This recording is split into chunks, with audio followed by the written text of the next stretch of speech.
Introducing Charlotte, Jenny, and all that jazz.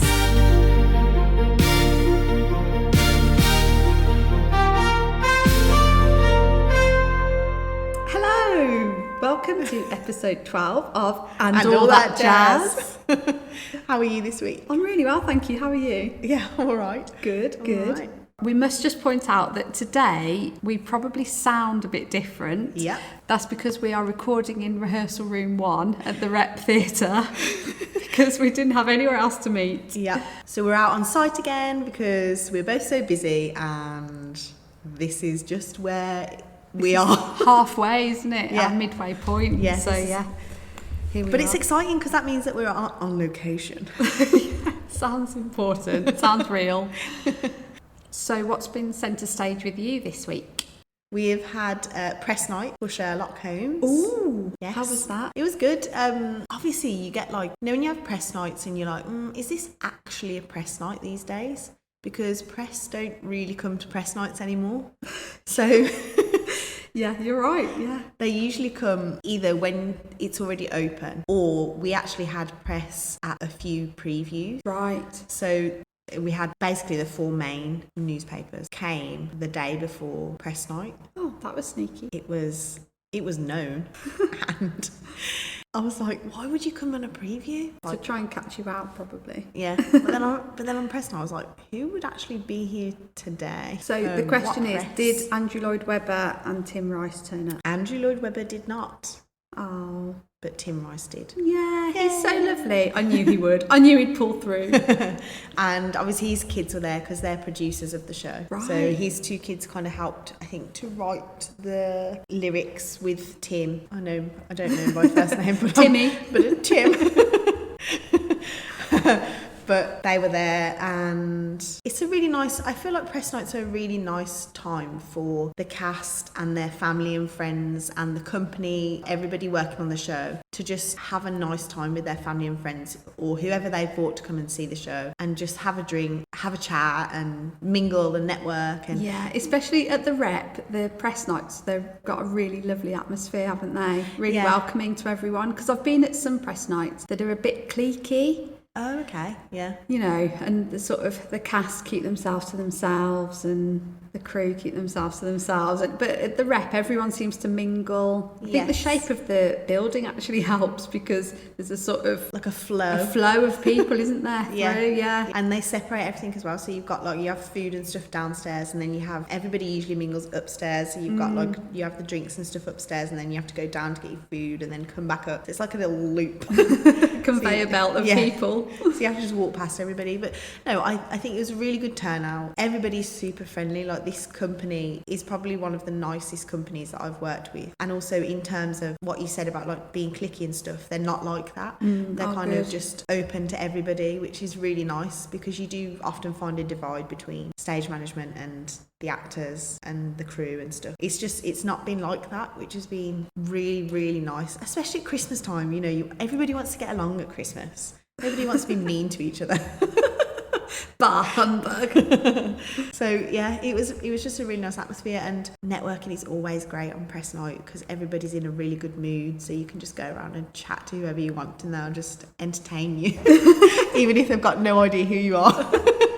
So it's nice. It was really good. It was really well received. The audience are really loving it. Excellent. And what were the reviews like? So the Times newspaper absolutely ripped it to shreds. Oh, Really, really ripped into the show. They knocked everything. The acting, the script, the set, they really went in on it. And I think they gave it 2 stars, 3 stars. And it's mean, because it's not that. no. It's No. not that.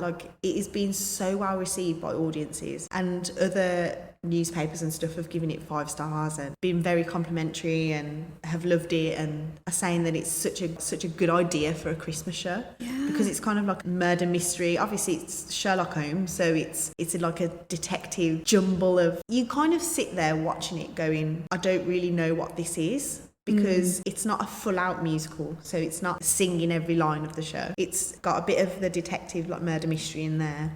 It's a bit panto vibes, so it's just a whole jumble of different genres of theatre coming together as one. So when you first kind of watch it, you're like, oh my god, what is this? Like, what am I watching? But as you get into it, it's just so funny. I think sometimes when they give a really poor review, it smacks a bit of them just being a bit bitter that they wanted to be in it themselves. You know, they didn't make it as a performer, so they've ended up as a theatre reviewer, and they're a bit bitter about it, and they don't like seeing other people up on stage having a good time. There is also a joke in the show, so they do like there's a battle between two detectives. So Sherlock's gone away to Germany and a new detective has come through, a woman, and she's making waves, you know, in the Victorian detective industry.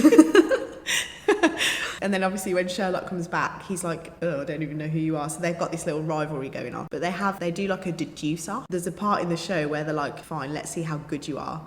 And they start saying things about the audience members. So, oh, look at the guy over there. He barely knows where he is. And then Sherlock's like, well, you could say that about most of the men in the audience. So they do that kind of little thing. And then there's one that where they're like, oh, and this guy, he's got ink on his fingers and they're all the hallmarks of a theatre critic. I mean, oh, sorry, we didn't mean to say that. It's like that. So it's like that kind of There thing. you go. They obviously didn't appreciate that humour.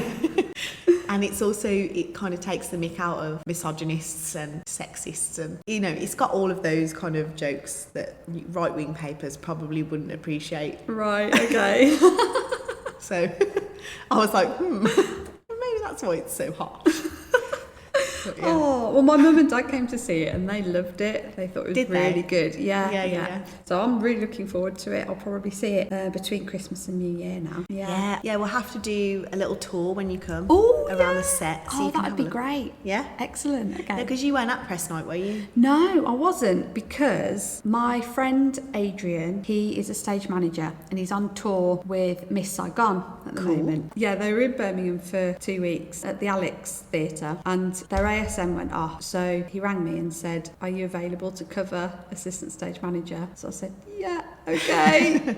I'm fine with that. I'm fine.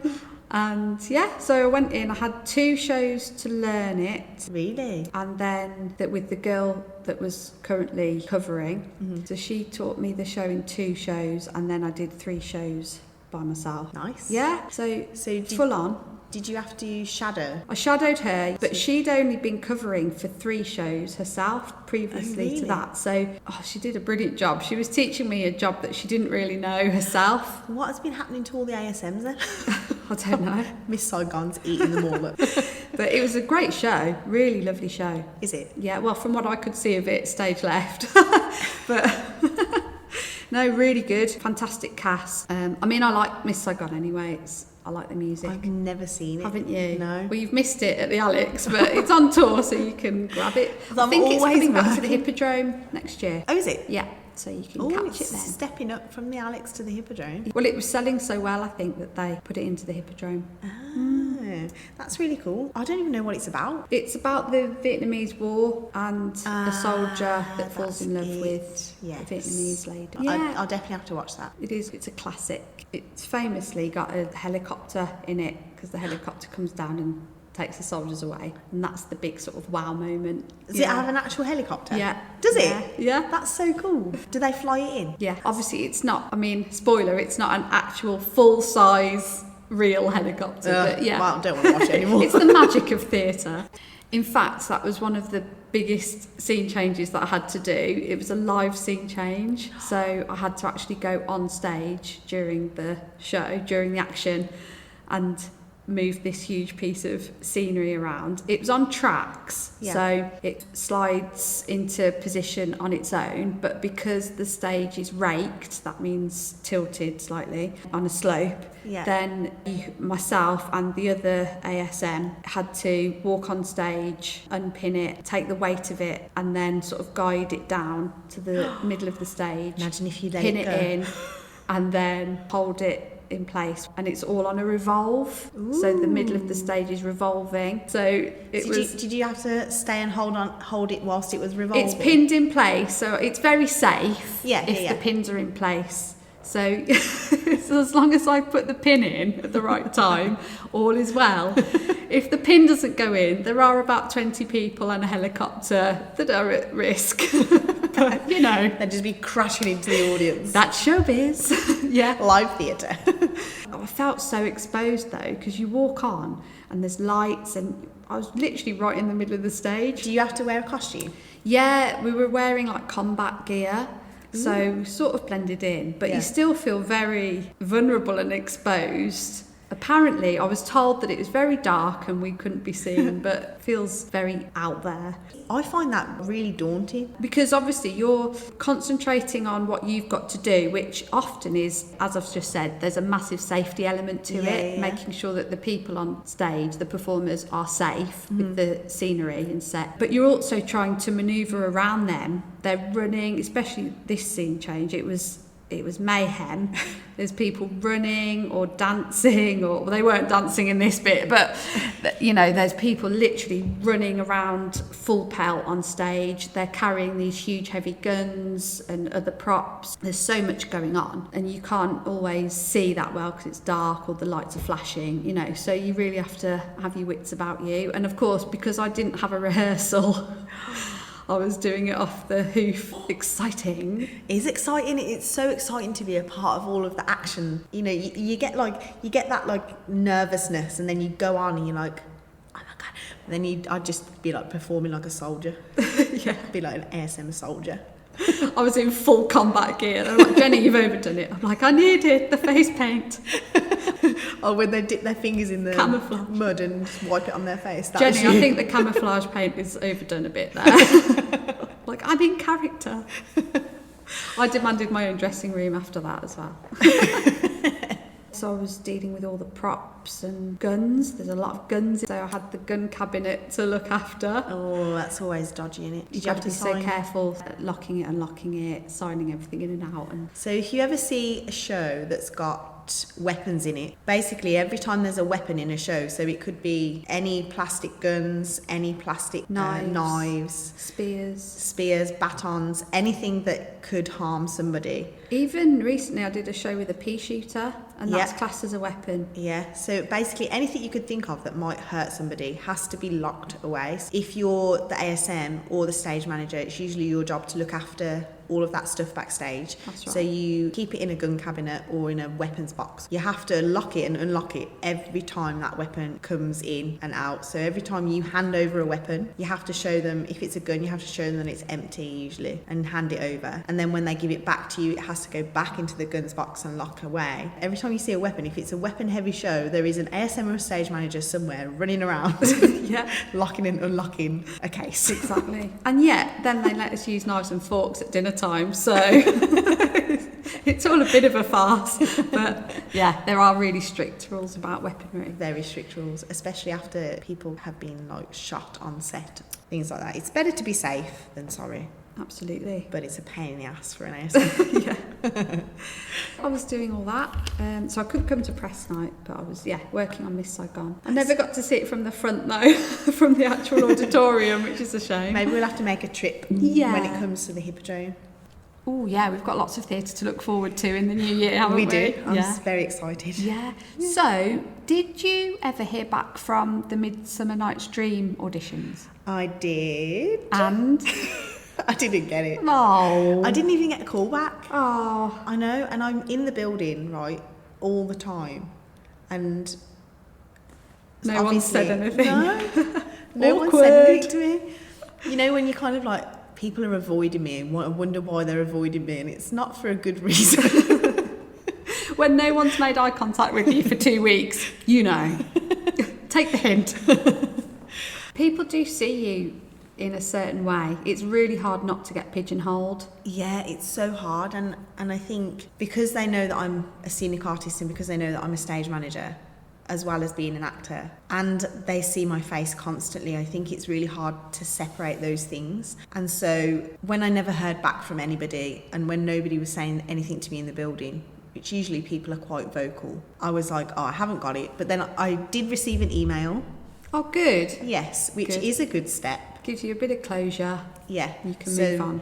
I can move on. I'm okay with it. Like, the thing is that it's part of our world, rejection. You've got to take the rough with the smooth. Yeah. Also, I think that often you're thinking about it much more than they are. They've got so many other things. They saw hundreds of people, so you can't take it personally. It's so hard not to, but you can't take it personally because you're thinking about it all the time and hoping that you'll get the part or whatever. But for them, it's not such a big deal in their world. No, I would have just liked a call back. I would have liked to have gotten to the next stage for them to have then seen me Fully, and to do some scene work. Because I imagine that they do scene work in the next stage, which would just be giving you a script and giving you a bit from the show to do with a scene partner. I would have liked to have just gotten there, because when you go, it's really hard again, because when you go into an open casting, I'm performing one monologue, right, which is for one character, one style of performance, and whatever you pick for that monologue. I was just going to say, actually, like, it's a monologue that you've picked, which might not actually be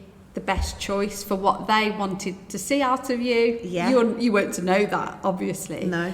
It would be nice for them to see you read something that they've chosen. Yeah, exactly. So you just don't know going into an open casting. I've picked a monologue which I think showcases my best skills. One that I actually learned new. I didn't do an existing monologue that I had in the monologue bank. I picked a new one. It's one of those things where you're like, but how do you know whether I'd be good in the role that I want to audition for if you don't see me performing as that character? Because you don't know what my choices are for that character. You don't know how I'm going to play it. I might do an accent. Who knows? Might just make it crazy. You just don't know, and it's really hard. But again, it's just one of those things in the world where you've got to be so resilient, because rejection is just the majority of your career as a performer. It'll be no, yes. No. Yeah, not even. No, yes. Not even just as a performer, though. I think working in stage management or as a freelancer, I get emails asking for my availability for things. Yeah.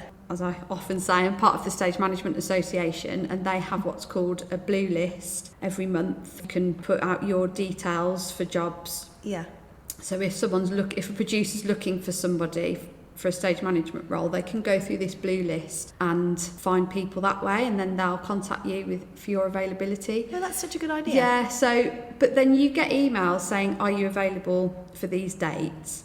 And you sort of like scramble around, look through your diary, am I available? Is this possible? And then you get back to them, and then you either don't hear back or, it doesn't work out. And every time that happens, that's time you're using, on that process. Yeah. So it's We're not bitter about it. No, it's just that's the way that it is. Yeah, and it's one of those things, isn't it, that you just have to accept. And like, I was okay with not being cast. I'm fine with that, because they might have gone. They've obviously gone in a different direction. They might have decided on a different age range. There could be so many things that change the way they want to cast the show. If they've got a definite lead role as well, that they're very sure on the casting, then other people have to jigsaw around that, don't they? Yeah, exactly. Even down to height-wise, looks. Yeah, everything. So it's understandable. It's just one of those things, I think it's really hard when you're working in the building. Maybe I just need to take a break from the rep. You are in the building all of the time. I might as well live here. Well, there are flats here. On that note, you'd better go, and you've got a matinee this afternoon and then an evening show. So you better go and get into your position. 2 show day. Yeah. Before we go though, what have we learnt? What have we learnt today? Don't overthink it, because other people aren't worrying about it as much as you are. That's so true. I will take it away. Thanks for listening. Join us next time for more on theatre, television and all that jazz.